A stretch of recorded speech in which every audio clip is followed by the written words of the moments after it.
ప్రభునామానికే మహిమ కలుగునుగాక. కూడి వచ్చిన మీ అందరికీ, కర్మిల ఆత్మీయ సహవాస సంఘ విశ్వాసులందరికీ మన ప్రభువును ఆయన ప్రియ కుమారుడునైన యేసుక్రీస్తు వారి శ్రేష్టమైన నామంలో శుభములు మరియు అందరికీ వందనాలు. యెహెజ్కేలు గ్రంథం 6వ అధ్యాయాన్ని మనం ధ్యానం చేసుకుందాం. యెహెజ్కేలు గ్రంథం 6వ అధ్యాయం. ముఖ్యమైన అంశం ఏంటంటే ఇందులో ఇశ్రాయేలీల పర్వతములతో ప్రభువు మాట్లాడుట. ఇశ్రాయేలీల పర్వతములతో ప్రభువు మాట్లాడుట. మొదటి 7 వచనాలు, అలాగే 11వ వచనం నుంచి 14 వచనాలు ఇశ్రాయేలీల యొక్క పాపము, వారికి కలిగిన శిక్షలు మనం చూస్తాం. బబులోనులో ఉన్నటువంటి యెహెజ్కేలు యెహోవా సెలవు ప్రకారము ఇశ్రాయేలీల పర్వతముల తట్టు చూచి మాట్లాడుతున్నాడు. మొదటి 2 వచనాలు చూస్తే, యెహోవా వాక్కు నాకు ప్రత్యక్షమయ్యేలాగా సెలవిచ్చాను. నరపుత్రుడా, ఇశ్రాయేలీల పర్వతముల తట్టు చూచి వాటి విషయమై ఈ మాటలు ప్రకటించు. 3వ వచనం, ఇశ్రాయేలీల పర్వతములారా, ప్రభువైన యెహోవా మాట ఆలకించుడి.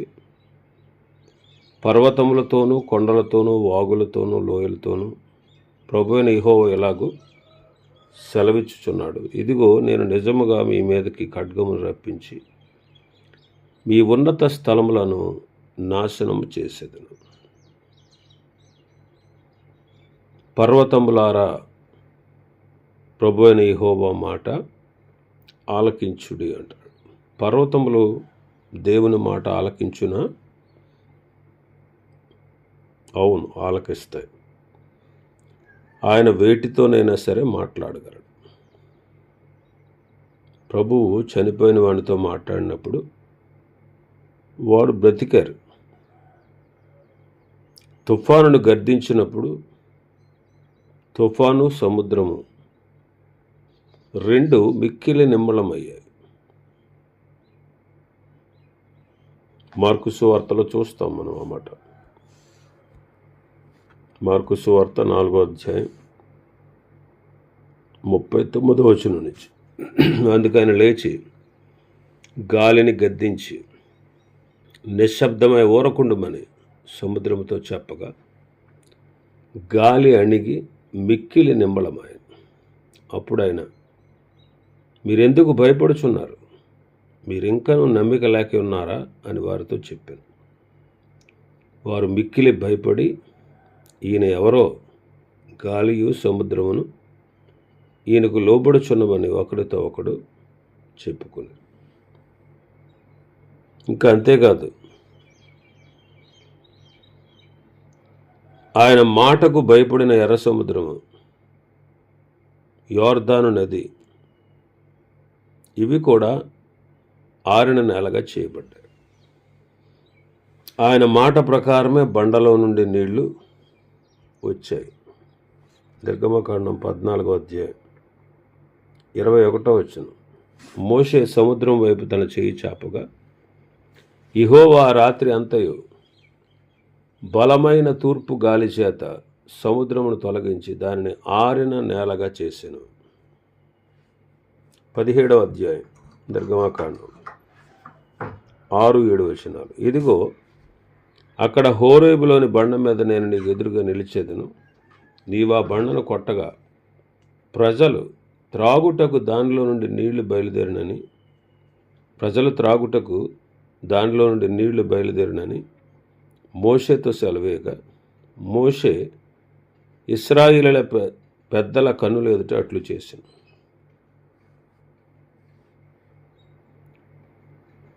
బండ నుండి నీళ్లు వచ్చాయి. యెహోషువ గ్రంథం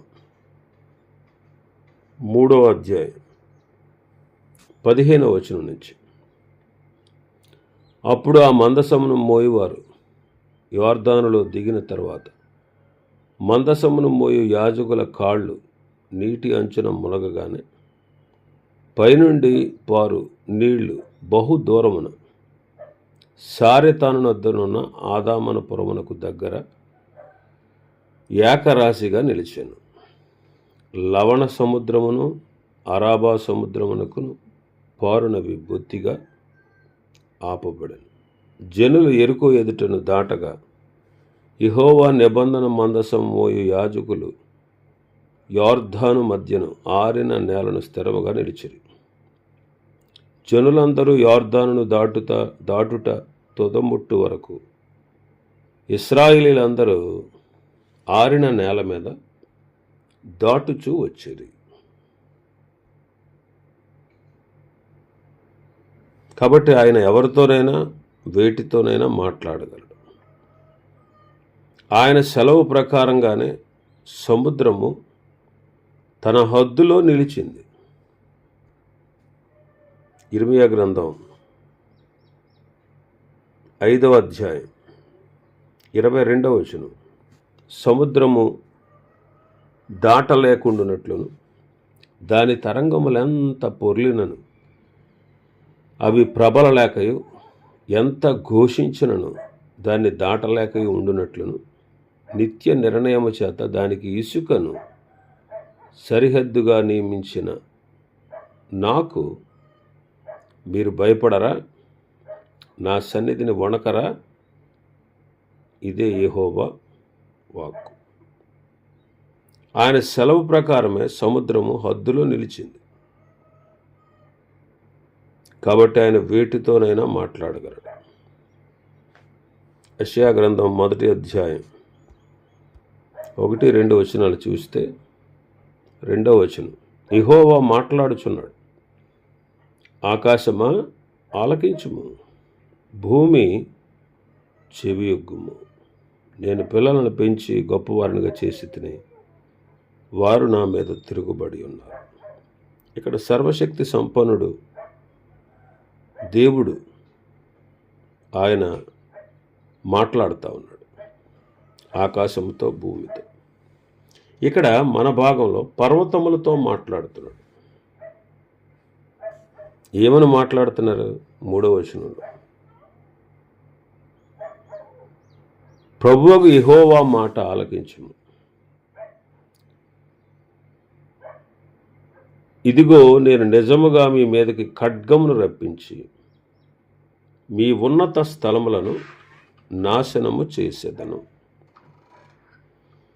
ఉన్నత స్థలములు అంటే ఇశ్రాయేలీలు పర్వతాల మీద విగ్రహాలను నిలిపి వాటికి బలిపీఠాలు కట్టి వాటికి స్తంభాలను నిలబెట్టి పూజించేవారు. వాళ్ళు గనక అలాగ చేస్తానంటే, వారు చేస్తే వారిని పాడు చేస్తానని దేవుడు ధర్మశాస్త్రంలో రాయించాడు. వారిని పాడు చేస్తానని ధర్మశాస్త్రంలో రాయించాడు. లేవీకాండం 26వ అధ్యాయం 30వ వచనం, నేను కోపపడి మీకు విరోధముగా నడిచేదను, నేనే మీ పాపములను బట్టి 7 మిమ్మును శిక్షించేదను. నేను మీ ఉన్నత స్థలములను పాడు చేసేదను, మీ విగ్రహములను పడగొట్టేదను, మీ బొమ్మల పీనుగల మీద మీ పీనుగలను పడవేయించేదను. నా మనస్సు మీ యందు అసహ్యపడును. నేను మీ పట్టణాలను పాడు చేస్తాను, మీ పరిశుద్ధ స్థలాన్ని పాడు చేస్తాను. మీ దేశమును పాడు చేసిన తర్వాత దానిలో కాపురముండు మీ శత్రువులు దానిని చూచి ఆశ్చర్యపడతారు. ప్రభు ముందే చెప్పారు. అయినా సరే ఇశ్రాయేలీయులు ఉన్నత స్థలాల్లో విగ్రహాలను పూజిస్తూ వచ్చారు. కొందరు రాజులు ఉన్నత స్థలాలలో బలులు అర్పిస్తూ రాగా మరికొందరు వాటిని నాశనం చేస్తూ వచ్చారు. రాజైన యోషియా ఉన్నత స్థలాలను పడగొట్టించారు. ఎందుకంటే జనులు అక్కడ పూజిస్తూ వచ్చేవారు. ఇప్పుడు దేవుడు వాటి నాశనం గురించి మాట్లాడుతున్నాడు.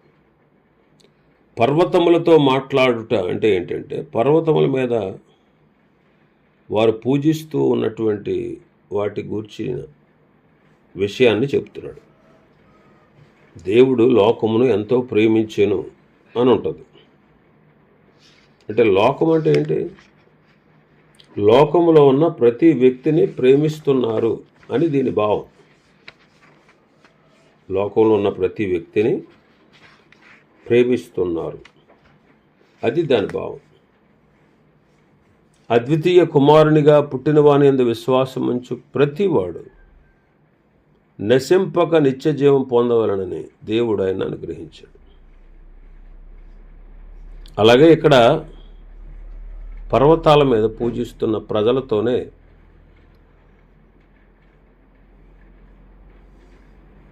ఆయన ఇలాగ మాట్లాడుతున్నాడు. ఏమని మాట్లాడుతున్నాడు? 4-5 వచనాలు.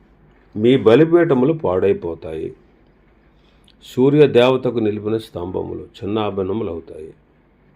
మీ బొమ్మల ఎదుట మీ జనులను నేను హతము చేస్తాను. ఇశ్రాయేలుల కళేబరములను వారి బొమ్మల ఎదుట పడవేసి మీ ఎముకలను మీ బలిపీఠముల చుట్టూ పారవేస్తాను. మీ బొమ్మల ఎదుట మీ జనులను హతము చేస్తాను. ఇశ్రాయేలుల కళేబరాలని వారి బొమ్మల ఎదుట పడేస్తాను. ఏ బొమ్మలనైతే వారు పూజించి పాపం చేశారో వారు చేసిన ఆ పాపం ఎదుటే వారు సంహరించబడతారు. పాపములను బట్టి తీర్పు విధించబడుతుంది. కాబట్టి మన పాపములే మనల్ని తీర్పుకు నడిపిస్తాయి. మన పాపములే మనలను తీర్పుకు నడిపిస్తాయి. తిమోతి పత్రికలు అంటారు పౌలు గారు, కొందరి పాపములు తేటగా బయలుపడి న్యాయపు తీర్పునకు ముందుగా నడుస్తున్నాయి, మరికొందరి పాపాలు వారి వెంట వెళ్ళుచున్నవి అంటారు. యోబు గ్రంథంలో ఉంటుంది. యోబు గ్రంథం 24వ అధ్యాయం 19వ వచనం చదివితే, పాతాళము పాపము చేసిన వారిని పట్టుకొనును అన్నాడు. ఇంకా మనం చూస్తే దేవుడు వారిని శిక్షిస్తూ ఉన్నాడు. దాన్ని బట్టి 6వ వచనం మనం చూస్తే, నేనే యెహోవానై ఉన్నానని మీరు తెలుసుకున్నట్లు మీ బలిపీఠములు విడువబడి పాడైపోవును, మీ విగ్రహంలో చిన్నాభిన్నములగును, సూర్య దేవతకు మీరు నిలిపిన స్తంభము పడగొట్టబడును, మీ పనులు నాశనమగును, మీ నివాస స్థలంలో ఉన్న మీ పట్టణములు పాడైపోవును, మీ ఉన్నత స్థలములు విడువబడును.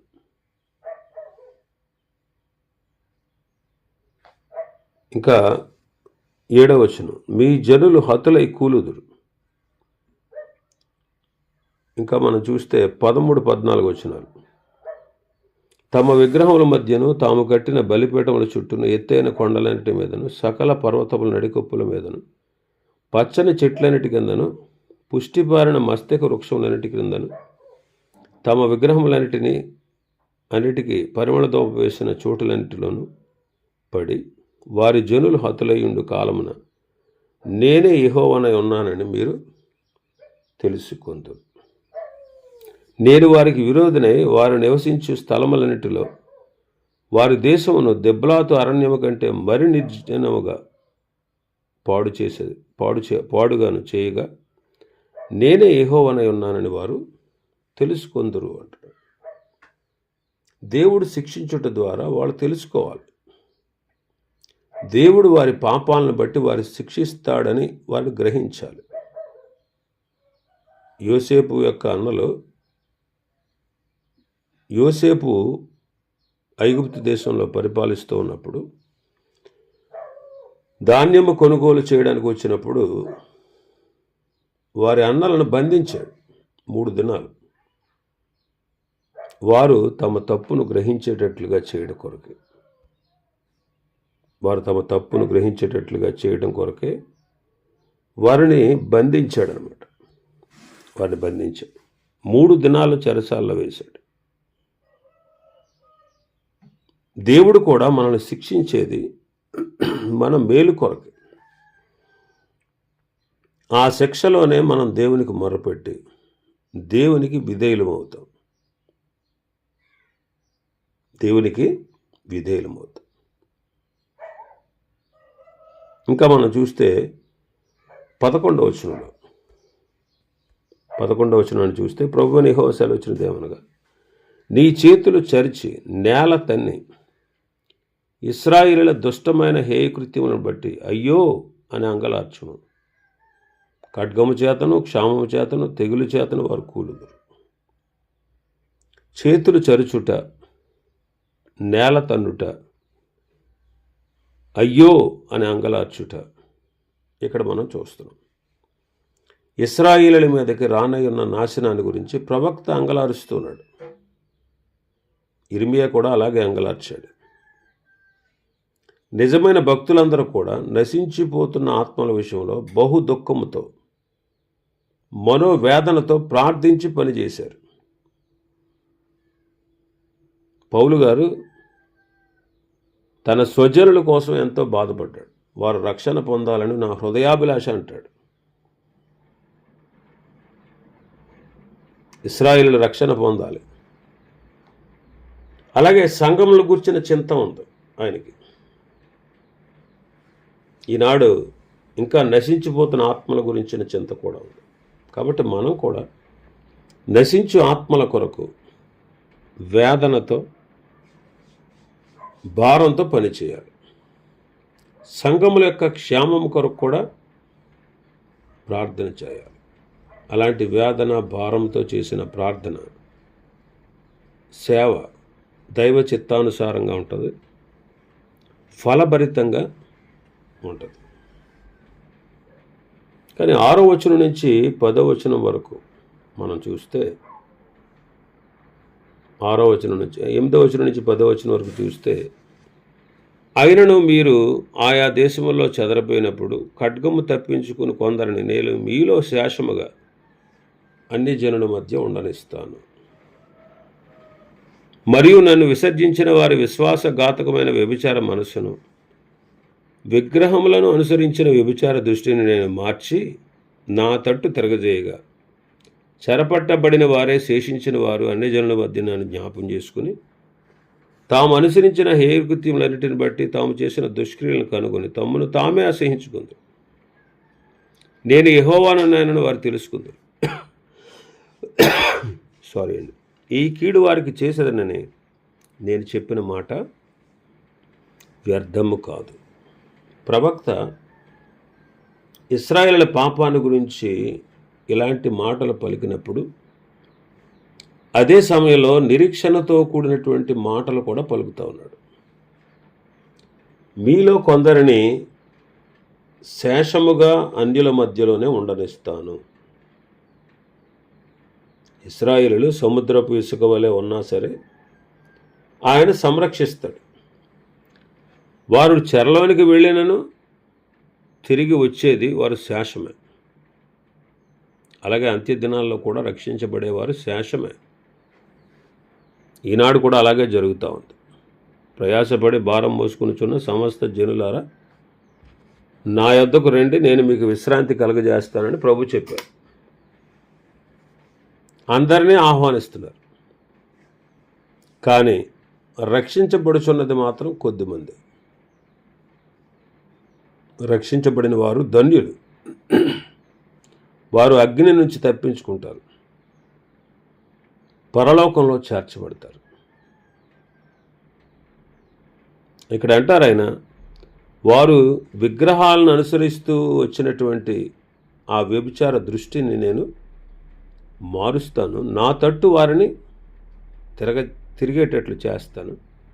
వారు నన్ను జ్ఞాపకం చేసుకుని తాము చేసినటువంటి దుష్టక్రియలను అసహించుకొనుచు ఆ చెరలో నేనే దేవుడినైన యెహోవానని వారు తెలుసుకుంటారు అంటున్నాడు.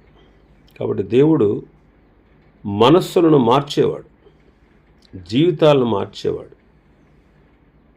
అందుకే వాక్యంలో మనం చదువుతాం కొరింథీ పత్రికలో, ఎవడైనను క్రీస్తునందున్న ఎడల వాడు నూతన సృష్టి, పాతవి గతించెను, ఇవిగో క్రొత్తవాయను అంట. ఇంకా నూతన హృదయాన్ని ఇచ్చేవాడు, నూతన స్వభావాన్ని ఆయన కలగజేసేవాడు. యెహెజ్కేలు గ్రంథంలో చదువుతాం, నూతన హృదయం నీకు ఇచ్చేదను, నూతన స్వభావం కలుగజేసేదను, నా ఆత్మను మీ యందుంచి నా కట్టడను అనుసరించువారుగా, నా విధులను గైకొని వారుగా మిమ్మల్ని చేస్తాను. రాతి గుండె మీలో నుంచి తీసివేసి మాంసపు గుండెనిస్తాను అంటారు. కాబట్టి ఆయన మన గుణమును మార్చువాడు, మనల్ని గుణపరచువాడు. కాబట్టి ఈ అధ్యాయంలో ప్రాముఖ్యంగా మనం తెలుసుకోవాల్సినటువంటి విషయం ఏంటంటే, ఈ అధ్యాయంలో నేనే దేవుడినైన యెహోవాను అని ఇశ్రాయేలు తెలుసుకుంటారు అంటారు. దేవుడు తాను ఇశ్రాయేలును శిక్షించడానికి కారణం ఏంటి అంటే, వారు తెలుసుకోవాలి, అరే వాళ్ళు పూజించేవి దేవుళ్ళు కాదు, ఆయనే నిజమైన దేవుడు అని వారు తెలుసుకోవాలని 3 సార్లు ఈ అధ్యాయంలో నేనే యెహోవానని వారు తెలుసుకుంటారు అనే మాట 3 సార్లు మనం చూస్తాం. ఇంకా వారి దేశాన్ని పాడు చేస్తానన్నాడు. ఎందుకు? వారు చేసిన పాపానికి. ఈ మొదటి 7 వచనాల్లో చెప్పినది అంతా కూడా తప్పక జరుగుద్ది అని దేవుడు పునరుద్ఘాటించాడు. వారు విగ్రహాలను ఎక్కడైతే నిలబెట్టి ఆరాధించారో అక్కడే పడి చేస్తారు. వారిని బట్టి వారు ఆరాధించే దేవతలు వారిని రక్షించలేవని తెలుసుకుంటారు. దేవుడు వారికి మంచి ప్రదేశాన్ని ఇచ్చాడండి. దేవుడు వారికి మంచి ప్రదేశాన్ని ఇచ్చాడు, మంచి ప్రదేశం. దాన్ని దిబ్లాతు అరణ్యము కంటే మరింత నిర్జనంగా పాడు చేస్తాడట. దేవుడు వాటికి మంచి మంచి వృక్షాలని, ఫలాలను ఇచ్చేటువంటి దేశాన్ని ఇచ్చాడు, సారవంతమైన నేలను ఇచ్చాడు. వారు దాన్ని బట్టి సంతోషించాల్సింది పోయి వాటినే పూజిస్తూ వాటి దగ్గరే ప్రకృతిని ఆరాధించడం మొదలుపెట్టారు. అందుకే దేవుడు వారి దేశాన్ని దిబ్లాతు అరణ్యం కంటే మరింత నిర్జనంగా పాడు చేస్తానన్నాడు. అలా చేయడం వల్ల ఆ పచ్చదనాన్ని అనుగ్రహించింది దేవుడే అని వారు తెలుసుకోవాలి. అది దేవుని యొక్క ఉద్దేశం. అందుకే వారిని శిక్షించాడు. ఇవి ఈ అధ్యాయంలో ఉన్నటువంటి విషయాలు. ప్రభు చిత్తమైతే రేపు దినం మరొక అధ్యాయాన్ని మనం ధ్యానం చేసుకుందాం. దేవుడి వర్తమాన వాక్యాన్ని మన వినికిడిలో ఆశీర్వదించునుగాక. ఆమేన్.